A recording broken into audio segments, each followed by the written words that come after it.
Okay, so TellTale, Sendu. TellTale!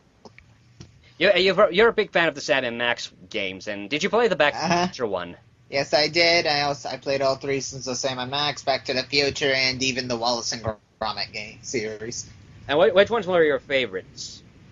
Well, definitely the Sam and Max. They're probably the funniest games I've ever played, especially Season 2.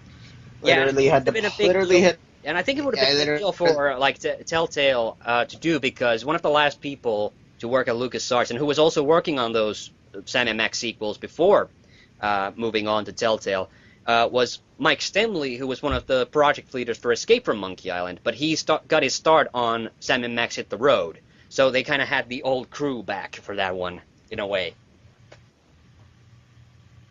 What, did I just blow your mind with that trivia, or...? No, sorry, I got distracted for a second. I didn't even hear it. I was talking to you. Oh, sorry. It went completely quiet after I mentioned Mike Stemley. I don't know. I'm not much on the names behind the scenes. Sam and Max is I would agree, but yeah, if you were the only one who played Hit the Road, so I would say that I would think you would appreciate the fact that it was the old crew coming back for the sequels as well. Yeah, not the same voices, but I did see that trailer for.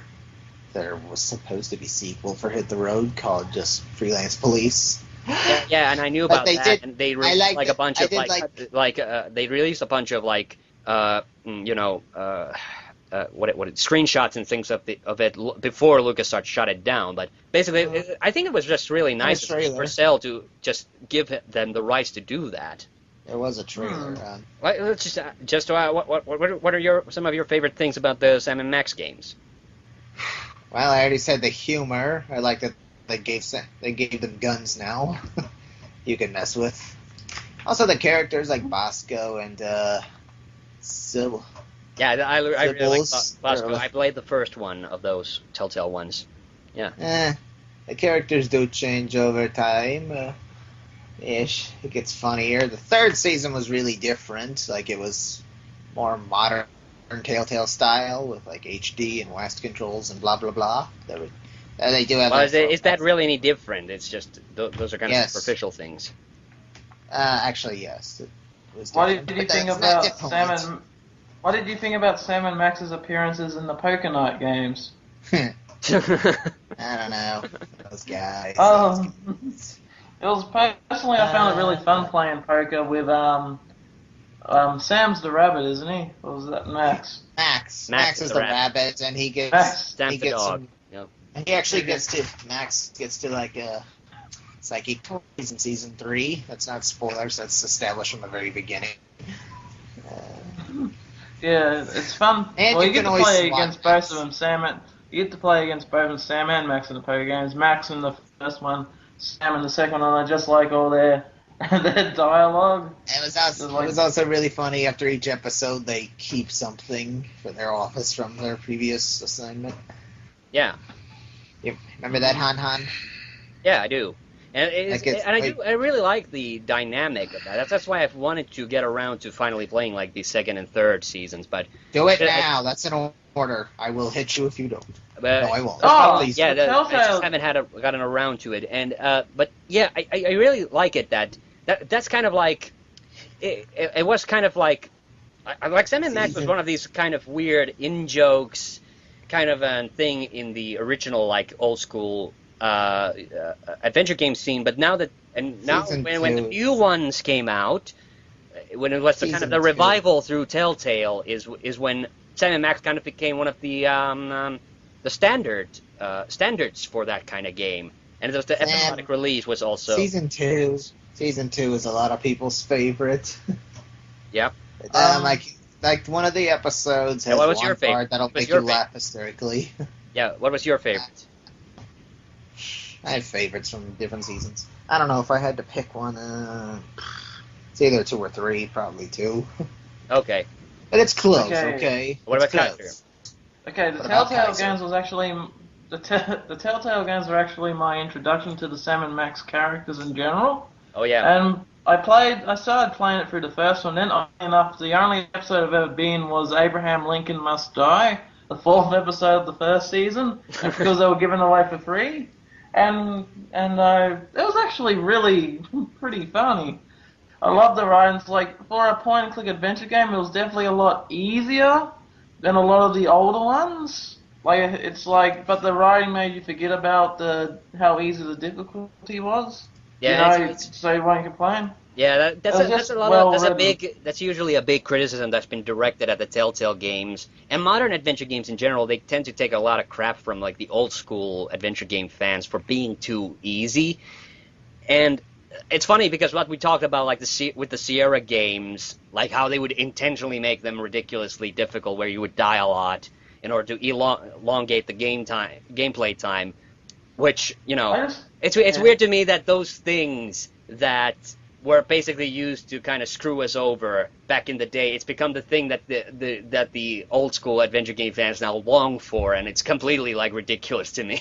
The thing that I find funny about that is if you think about it, there's really no pleasing them, because these days they complain about it being too easy. Well, back in the day, they were complaining about the games being too hard. Yeah, but you see, the grognards got used to that, so that's the thing, their tradition. I mean, it's just like with the role-playing games that they're still fans of the first D&D and so on. So it's same with like old FPS, new FPS, blah blah. Yeah, and it's another thing. Like I will have to admit that I'm not a fan of like the hint systems. Like I do like the fact if the game can give you hints to solve the puzzles, but it really has to be built into the game and not just what they do a lot in the TellTale games is a kind of an artificial add-on that gives you little hints to the game, whereas I think there's so many opportunities in the game itself, either through character dialogue or through the description of things, or what I thought the LucasArts games did very well was doing context clues, especially like Grim Fandango is one really good example, like how to give context clues, so it kind of plants the idea in the player's head and eventually they get it. But yeah, and the Back to the Future one, that got a lot of that criticism as well, but I really liked it. Just as a fan of the movies, it was really a worthwhile experience. And I really like the actor they got to play, Marty in it. It was like really, really like awesome, like how close he sounded to Michael J. Fox. It was really awesome. I got a question. Was the Jurassic Park game any good? I didn't play that. Was that not an adventure game? I didn't play that one. Okay, it's just I've seen it around, but every time I ask about it, no one seems to know anything about it. It's just sort of a thing that exists. I want to say one thing. I think it's a cool idea with the Back to the Future. I haven't played it yet. The only TellTale game I played the demo for The Walking Dead. Okay. And it wasn't even on the PC because like it was on a iPod Mini. Not iPod Mini. Was it? I don't even know. Probably yes. It was just something that I got from a job because I was working on a thing and on an app, and I was testing it. So yeah, that's all my experiences with TellTale. Okay. And speaking of TellTale, I actually had some ideas for games like series or stuff they can possibly make games on. And one of them was making a point-and-click adventure series based on the Monty Python movies, like Life of Brian and The Holy Grail. I think they've actually done that. I think there was a game company in the 90s that did that. At least they did one for The Meaning of Life, but I'm not sure if they did it for the other ones. But that would be a cool idea, yeah. Mm-hmm. Okay, and one other TellTale game I played, I'm not sure if any of you have played it. Have you played or even heard of the Strong Bad's Cool game for attractive people? Oh, I've always wanted to play that one. Yeah, that was an awesome one. Never seemed to find No it. clue. It's based on the Homestar Runner Flash cartoon series from the Brothers Chaps, the same people who made Peasant's Quest. But yeah, Homestar. It's based on the Homestar Runner actual like the Flash cartoon series, and it was a really good game. I think just from the point of view that you didn't really need to be a Homestar Runner fan to enjoy it, which was a great thing. That's good because I have never seen a single episode show. I just know the character from that famous song. It's all on their website, so you can just go and binge watch it if you want. I heard that it exists. That's all I know about it. That it exists. I felt it was really cool. One really cool thing about it is that it has a map screen that allows you to go to the different locations. But what you get to do is actually you get to choose where on the map all the locations go. So when you pick, okay, I got to go to Marzipan's house, for instance. Strongbat says, and then he shows the map, and then you get to pick where on the map it goes, and he just draws it on there. But that was great because you could pull up the map anytime you wanted. It got rid of that annoying aspect of adventure games. I really hate this when they make it very like, when they make it a chore to walk between locations. In that game, you can literally just bring up the map whenever you want and just hop to the location you want to go to. So I thought that was really great. Like much like other TellTale games, it's very easy. But what I love about those games and Homestar Runner in general is that they find ways to make fun of pop culture things too. Like there's one chapter it's 3 episodes long. The final chapter is actually all about video games. So sort of paradoxically, the characters in the video game get stuck inside a video game world. So, if I'm not mistaken, it wasn't one of the lists on your blog, like bottom 10 included one of the episodes from that series? It's on 2 lists. I made actually. The thing is with most of these TellTale games, it's all the episodes are formed like a one cohesive whole. So the Back to the Future game, it's like one game divided into 5 chapters, and like the Monkey Island one, it's one game separated into 5 chapters. But the Strong Bad one is a bit of an exception. It's more like 5 mini adventure games. So there's not really like a progression of plot. There may be like references to what happened to a previous episode, but really like every episode is its own thing, and that's kind of cool. So I actually collectively I put it as one of my favorite adventure game series on a top 5 adventure game series list.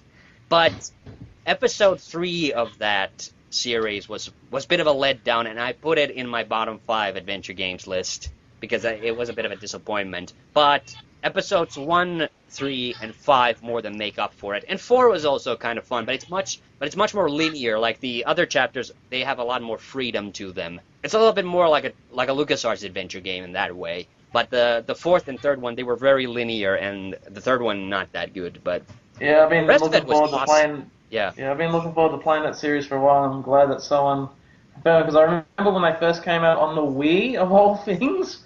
Yeah, that's where I played it. I played it on the Wii, and it's also the great thing about it is that it wasn't like too big of a game, so they didn't have to do a lot of file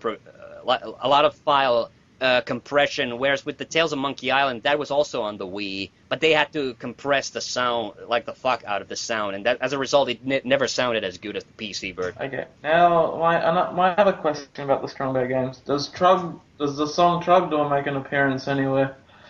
No, but Trogdor does. So make of that what you will. No, I do think it comes up somewhere. It does come up somewhere. Yeah, I just love that song, the Trogdor song. Which you never watched the Homestar Runner, but you love Trogdor. Okay, that's interesting. Well, believe it or not, this is off topic, but my introduction to Homestar Runner, my introduction to Homestar Runner was through the Trogdor song, but it was on Guitar Hero 2 of all things. Now, seriously, I recommend if you are at all oblivious about Homestar Runner, I just recommend going to homestarrunner.com and just start watching cartoons. It's brilliant.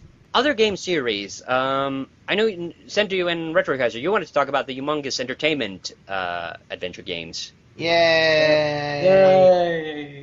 Which I'm completely oblivious about because I don't think they were ever released in my home country, but I am curious because they were made, or some of them were actually made by Ron Gilbert, because when he left LucasArts after making Monkey Island 2, there was another person, some woman that, along with whom was another designer of adventure games, and they together formed Humongous Entertainment, which was a company that made adventure games for children.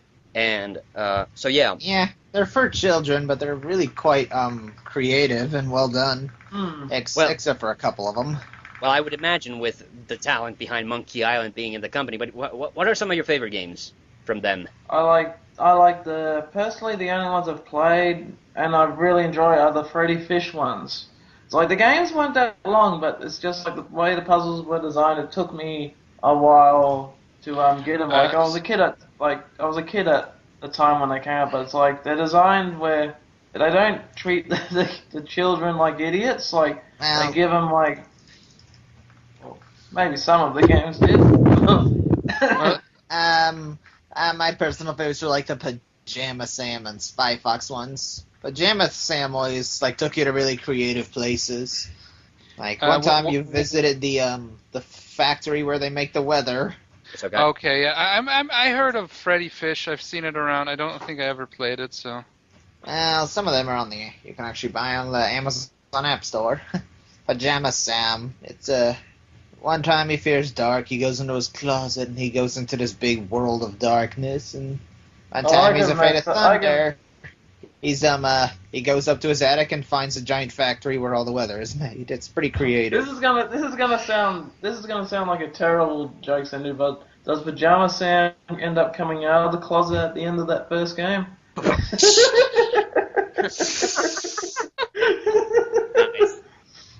yeah, the only one that I even know even a little bit about is the Putt-Putt series, and that's only as a peanut butter gamer. But yeah, it's probably because they came out at a time when like localizing those kinds of games that were meant for children. Like in Finland, it was just not a big thing back then. Like it started to become more of a thing in the early 2000s, and that's probably, if they were available, they were like probably in the original English, so they would have been a bit of a fringe market, honestly, for me. That's probably why I never played any of the Humongous games.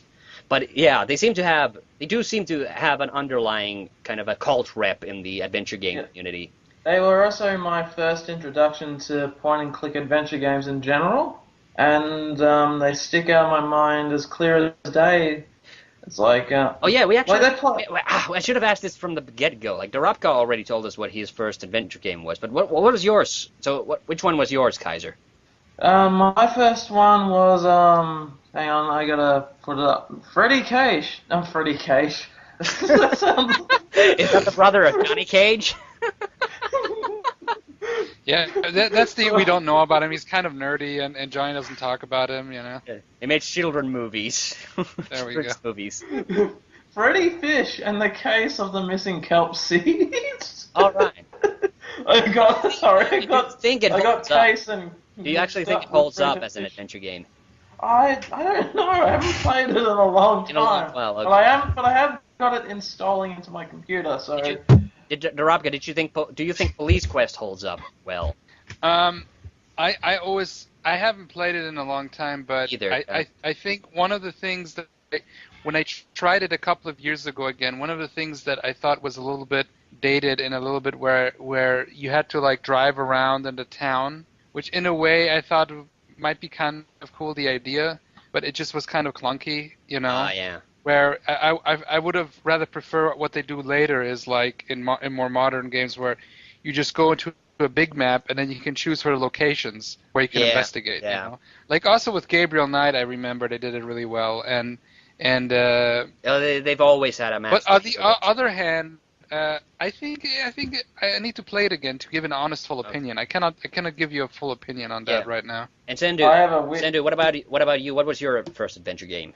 My very first was, I think I said it. It's the Carmen Sandiego. You did. Okay, yeah. So okay. My first adventure game. I'm not going to dwell on it for a long while, but like I said, or did I say it? Was that before the podcast? I don't remember. But anyway, like my first adventure game, it was really the first PC game which I ever played. And I attribute this to probably the reason why I'm not a PC gamer, because I got into adventure games around the time when they were kind of going down in like prominence. But the first one was called Alien Incident. It was by a Finnish company called Housemarque. And the game is both in Finnish and English, which is interesting. And I made a whole review video about it, so if you're interested, go check it out. I'm not going to dwell on it. I think it holds up surprisingly well for the kind of game it is. It was a DOS game made in '96, but it's very obscure, very difficult to get to run. So pursue it at your own risk. I would hope that they would get it on GOG just for the sake of having it there. Yeah. I have seen it around. I haven't played it yet, but I'm just now more intrigued now because thing is that there's a lot of adventure games, but I'll check it out definitely, and then I'll watch the review. So Okay. I just realized that I made a mistake about what my first adventure Oh, okay. game was. Yeah. It was a.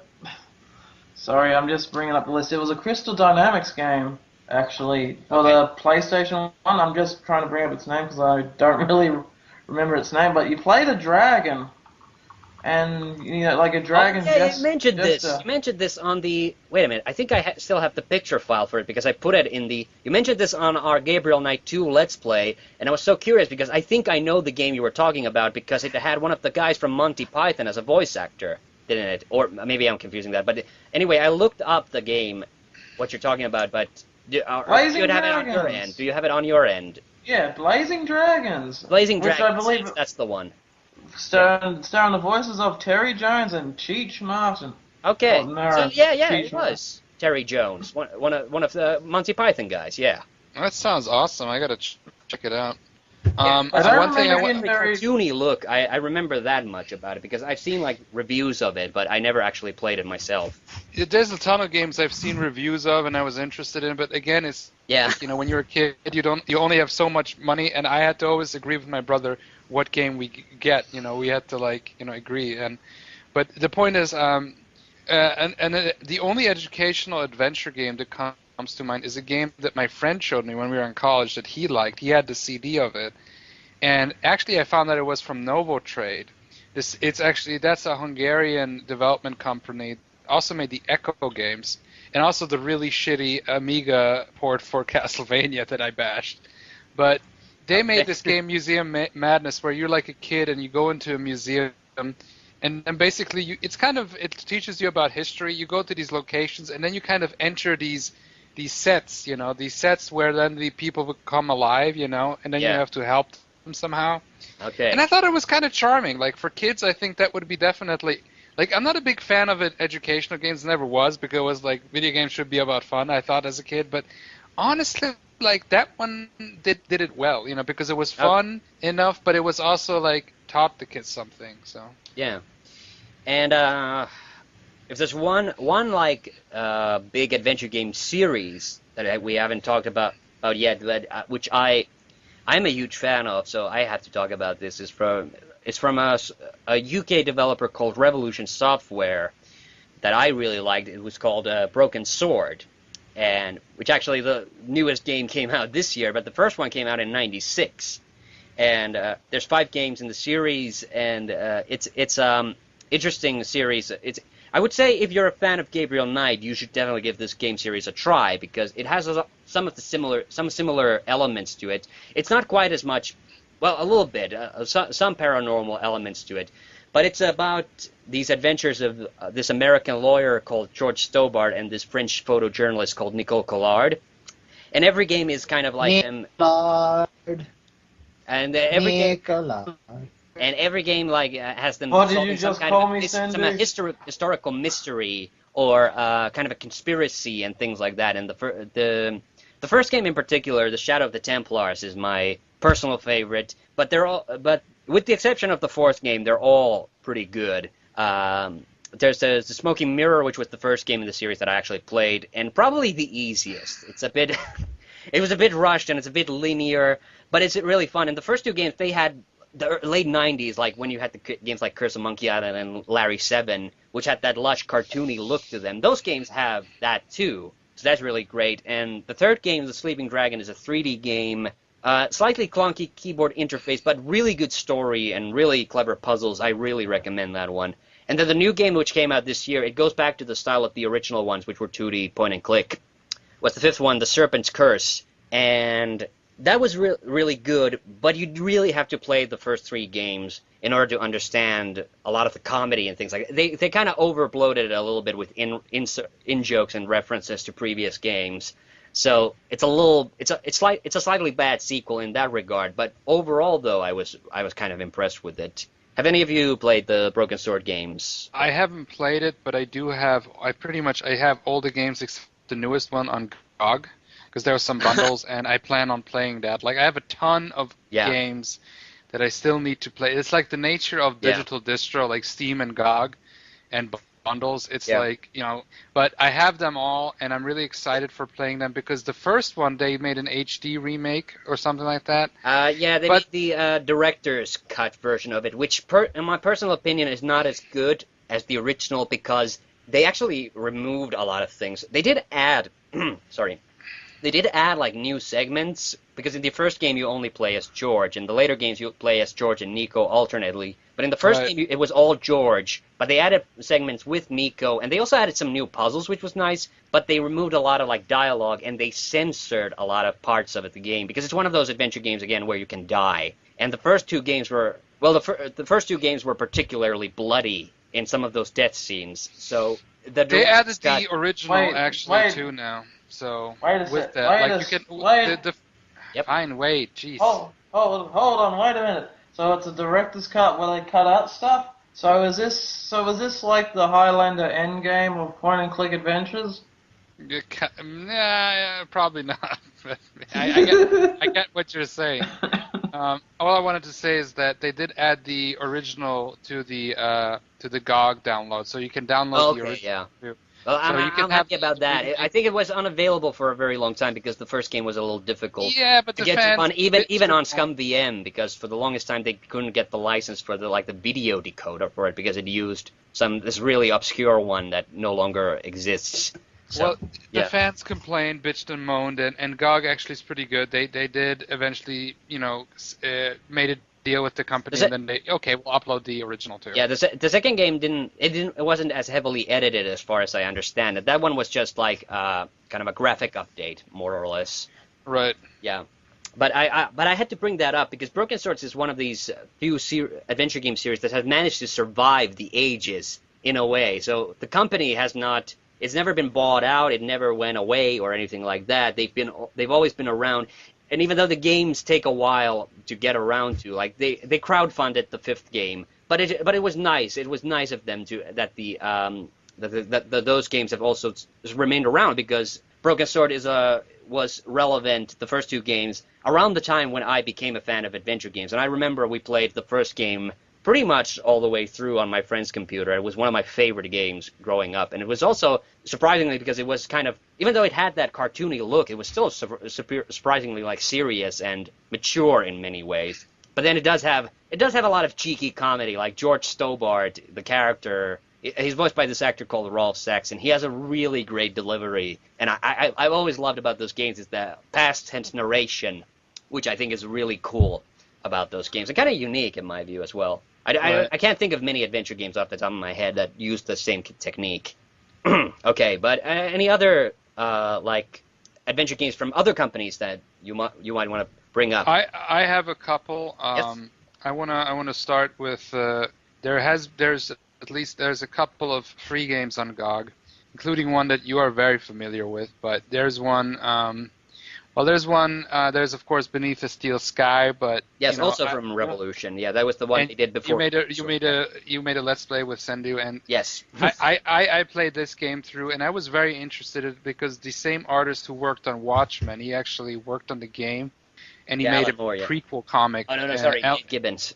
Dave Gibbons, yeah. And I always, I'm a big comic fan, and I thought Dave Gibbons' art is really good, and it really fit that style, and I love the world, this kind of post-apocalyptic, kind of Australia, and it's probably because of Kaiser, when Kaiser turned Super Saiyan 3, that's what was left. That's also a very dark and mature game, but also one with a very cheeky sense of humor, kind of there was such a great moments. There was these mechanics always, and they have these great accents. Like I love it's voice acted, and it's not the typical American accents, but they're like it just makes it funnier to me, when it's like. And also probably one of the best sidekicks in adventure games, Joey the Robot. Yes. Joey the Robot is cool. And I was always waiting that he gets to like a full giant RoboCop, the one with the two machine guns, because the thing was Joey was cool because he was always getting different. He does become a bit of a Dalek at one point, kind of. Yeah, that's true. That is true. Yeah. It's a very cool idea because when he gets the upgrades, then it kind of opens up new abilities that you can use for Yeah, and finding out I have new to puzzles. remember to say this, that this is an entirely freeware game that you can now get. You can get it either free from GOG or ScumVM's website, but you need to download ScumVM also to play it. So whichever. There's also other websites, but it's a freeware, so that means Yes. it's not abandonware, which is kind of like And that was kind of legal, that was really cool of like Revolution to do that back in the day, because it was like long before GOG. They did it in collaboration with ScumVM, and that was a really cool deal. They did that. Definitely. Yeah. And another free game, because GOG has a couple, because the cool thing is that these companies, because these were all really high developed pay games, and Beneath the Steel Sky has also really good Amiga version, although it's like 18 disc or something, but it does, to be fair, it is a very good game. Yeah. And also looks there one of the best, but there's also Lure of the Temptress, which also from Revolution, their first adventure game. And you can see it's their first adventure game, because I love the setting, the fantasy setting, but it wasn't as good as I thought it would be, because it had a lot of more glitches, and it wasn't as good, really, but it was kind of cool. But there was just some puzzles. There was one puzzle in particular I couldn't figure out because of glitch, because there was the problem is you have these sidekicks and they just walk off the screen and stuff. Yeah. They want and sometimes you got to find somebody and they're all walking around in the town, and it gets really tedious and everything. But in general it's okay, but it's not my favorite. There's definitely a lot of problems with, but it is free and you can get it also on ScumVM or on GOG. And then there's another one. These are not the free GOG games. There's two other ones, but one that I really liked, that I can really, if you're a fantasy fan, you're a point-and-click adventure fan, then I would highly recommend Dragon Sphere. That is a very, very cool epic fantasy, very serious, epic fantasy tale. Yep. And it's about like I haven't played it in a while, but it's like there's like intrigue going on with the king. There's a king, and you are like a hero, and you're like banished from the kingdom, but you have to go to all these weird places, including a weird fairy realm. It's really cool, and there's also the graphics are really nice. If you like old school DOS games, just when they were VGA or Super VGA, and you like a good adventure game that has a nice, more serious fantasy setting, Dragon Sphere is what you're doing still here. Go on GOG and download Dragon Sphere. Yeah, Dorabka just named several good reasons to open up a GOG account. Yeah, you do get a lot of free games when you join. And there's another game called Teen Agent, which is not as good. It's okay though. I played it through. Especially in the early days when I didn't have as much money, I would enjoy the free games. And Teen Agent is an okay adventure game where basically the setup is definitely way more cheeky, but it's the point is that you are like a teenager who gets drafted as an agent, as a secret agent, and of course it has a lot of the different spoofs on James Bond and stuff, but some of the puzzles were just really asinine and really dumb. Like I think I found out really I played some really bad ones because I was like getting into older games, and another game that I thought was really bad was Time Paradox, because that has some puzzles. Because the game starts out kind of cool. You're this time traveler. You're basically this hot chick, kind of this Pamela Anderson looking chick. But it's kind of, you could argue it's kind of like maybe a little bit sexist or whatever. But the point is that you have to travel through time, and you have to find this witch, and but there's some of the items you need to find are behind like a bush which you cannot see, so you just gotta. It's basically you just gotta click around like a madman, or check the walk. That's called pixel hunting. It's not even pixel hunting because you cannot see it. You have to just know. Oh, you have to just go through the entire. It's like invisible pixel hunting. Wow, yeah, sounds like really bad. Sounds like a terrible.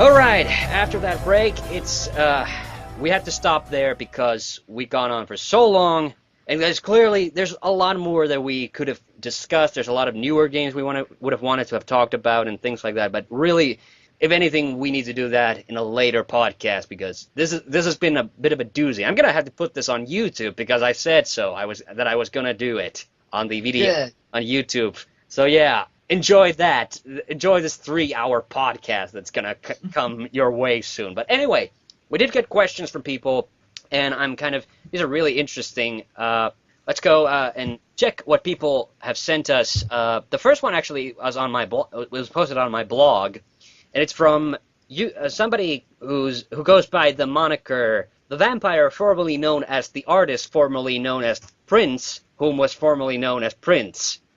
Which is Kaiser. Did you put this on here? This sounds like a Kaiser thing to do. Yeah, that was me. That sounded awfully odd. Like you're terrible at hiding your own tracks. Anyway, so what did Kaiser want to ask us? When we will see Hanu doing another Let's Play on a point-and-click game with Retro Kaiser, and when will we see Kaiser playing one while Hanu solo is watching him play it? I request any Freddy Fish games and maybe the more naughty Lizard Suit Larry games. Do you have any of the Freddy Fish games? Yes, I do. Well, we could maybe do one of those because those are interesting. If we're going to do the Larry ones, I mean, I'm perfectly open for it. I kind of want to do the first one. Wait a minute, you just got the Reloaded remake, didn't you? Yes, I did. I did. Yes, I just got it actually. And Kaiser, the original one is on GOG, but I didn't really want it. yeah, I would. And also the VGA remake, which I have a lot of fun. Well, the original one, it does contain. The pack contains the Larry's Greatest Hits and Misses. It contains all the 6 Larry games, including the remake, the VGA remake, and the soft porn adventure. Yeah, the only thing I bought the Lizard Suit Larry collection that actually came out like on stores.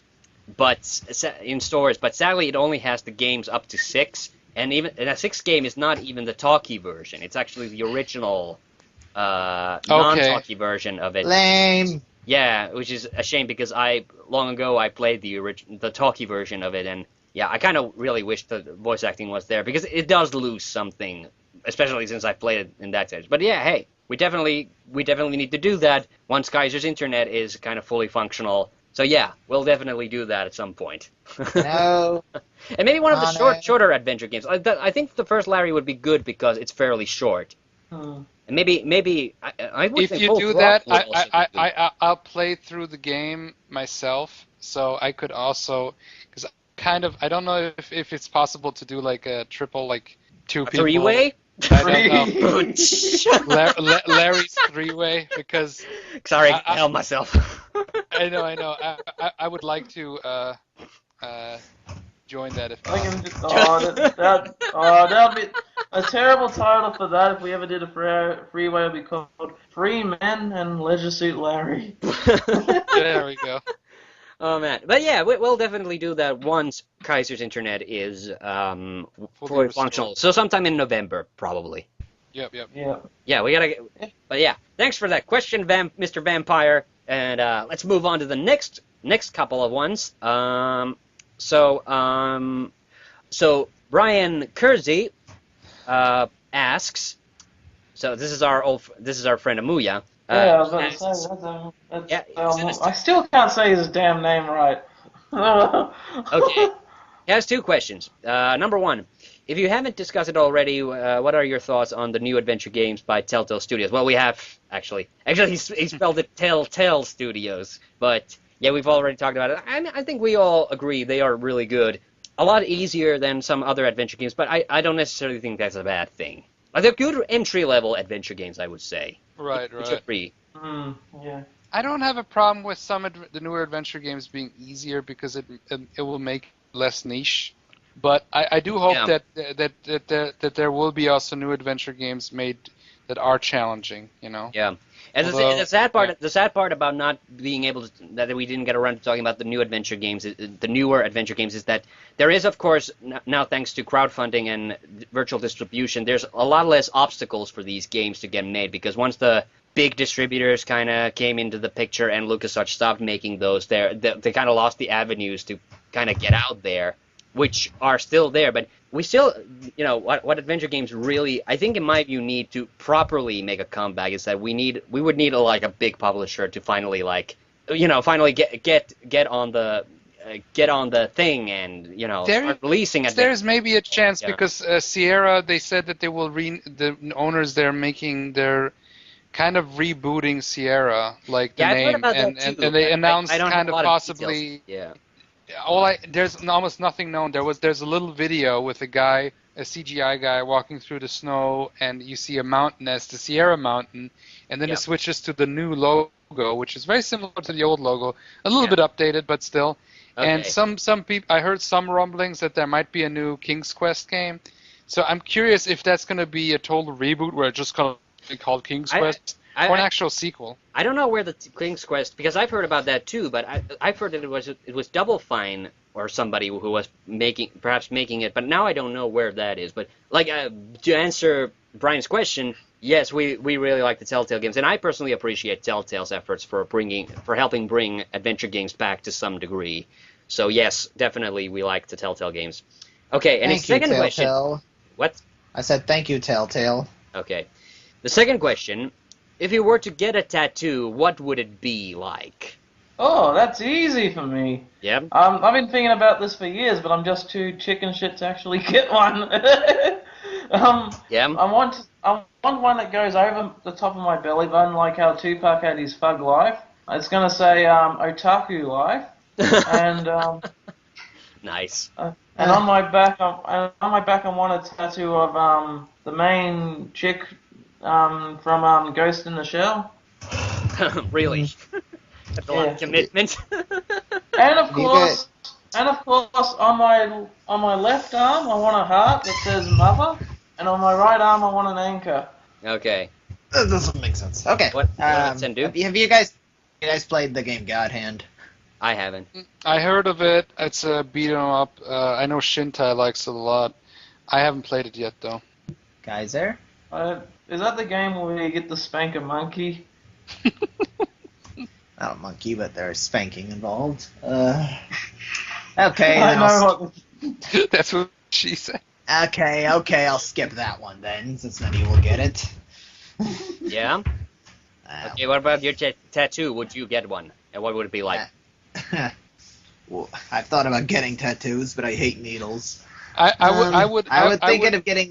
was thinking of just tattooing my left arm to look like Devil Hand from God Hand. Okay. His left arm was tattooed up. No, Sendu, we all know you're gonna get a tattoo on your other arm of my cheesy 2 a.m. drunk face. No, I'm not. But I might get one on my back of a transmutation circle from Fullmetal Alchemist, although probably not. No, this one's terrible. Get a pair of lips tattooed onto your butt. No. Okay. All right then. What about? Oh no, Hanu's got that tattoo already. What about Rabka? Copy him. What about?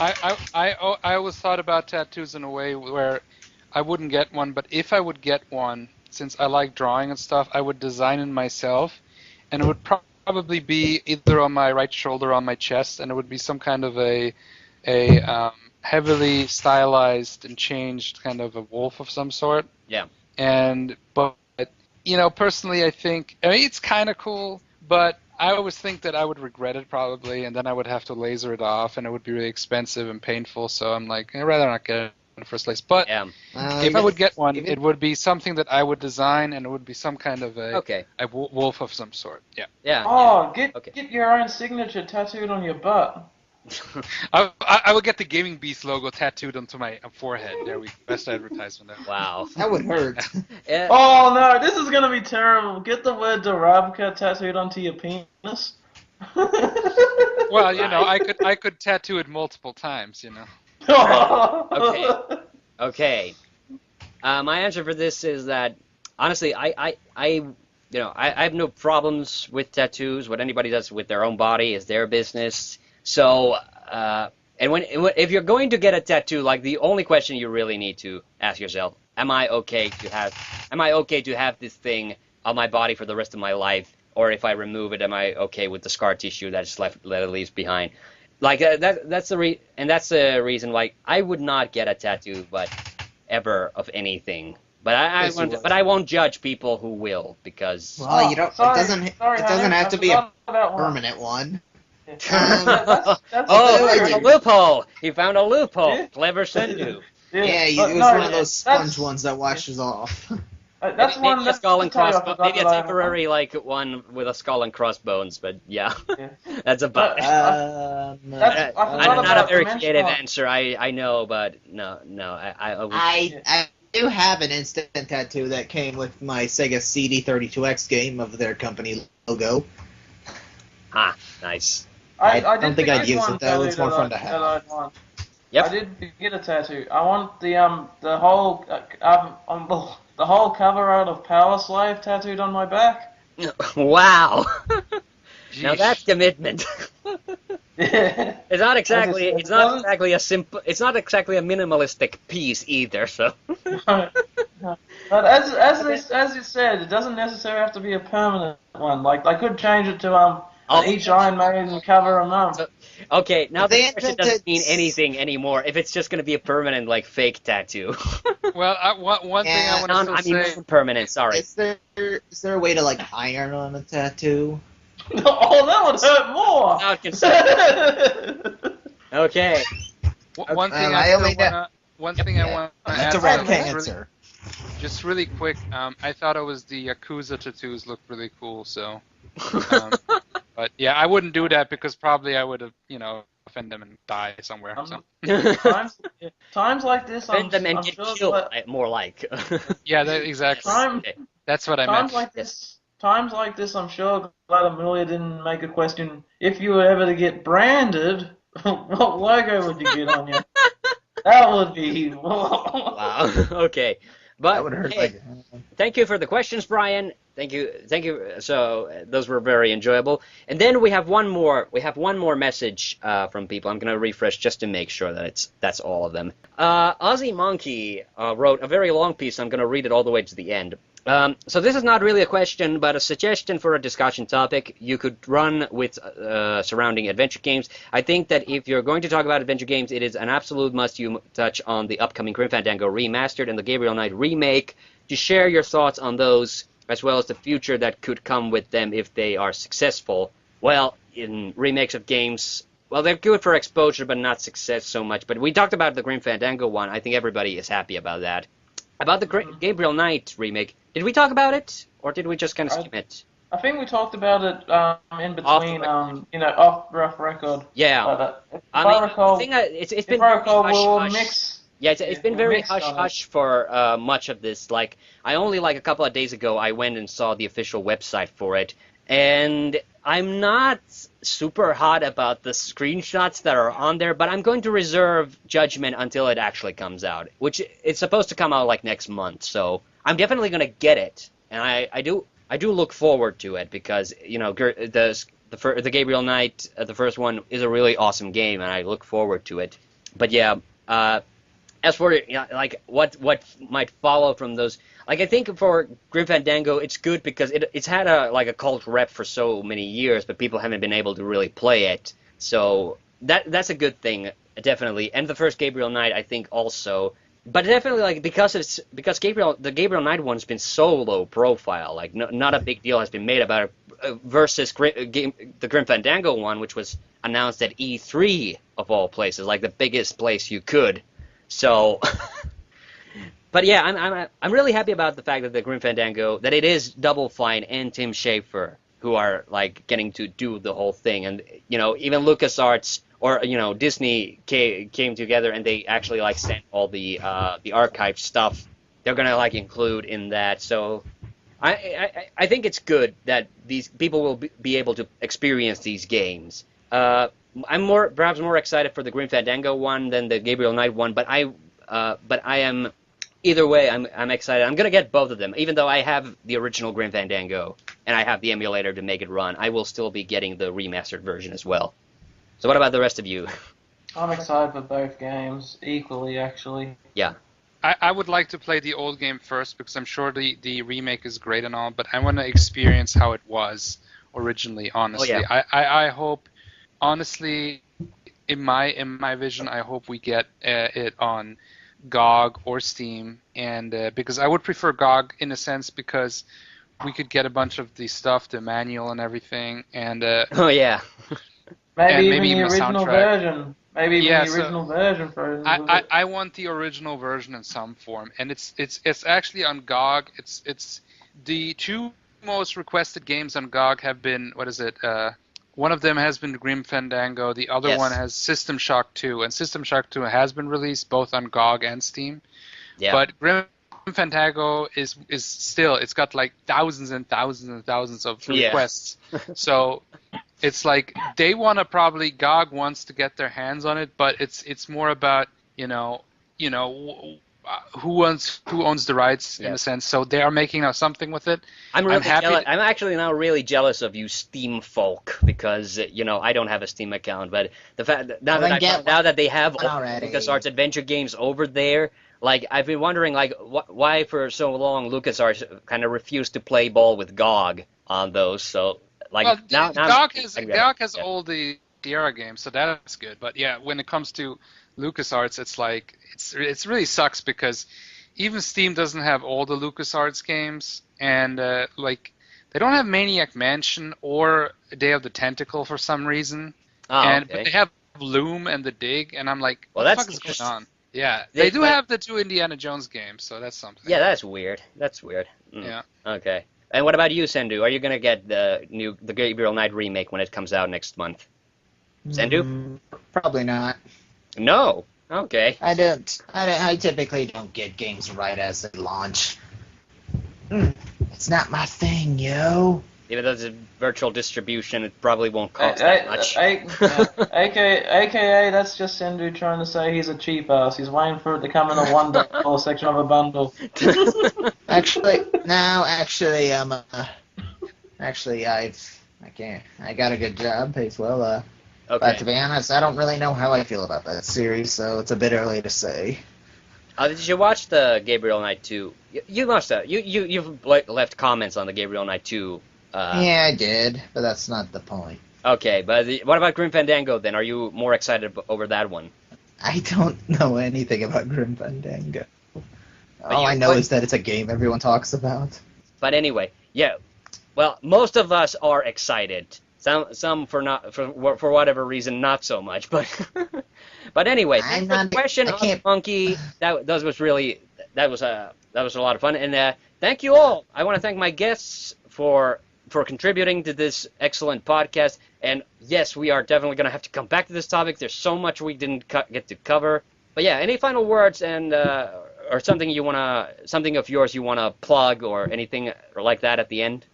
Well, check out the Check Gaming out- Beast and on thenextround.net, and you can also check Kaiser stuff there, of course, and also on www.thegamingbeast.com, and and of course on It's Tail Time. Don't forget to check out It's Tail Time. Yeah, that's pretty much it. All right. My shoutouts are pretty much the same as the Ravco, except Retro Kaiser the game coming out this Christmas, as well as I guess this will be the first time I'm announcing it out in podcast form, but my new website, Kaiser Central, will be launching on Christmas Day as well. What is Looking Kaiser forward to both Central? of those, yeah.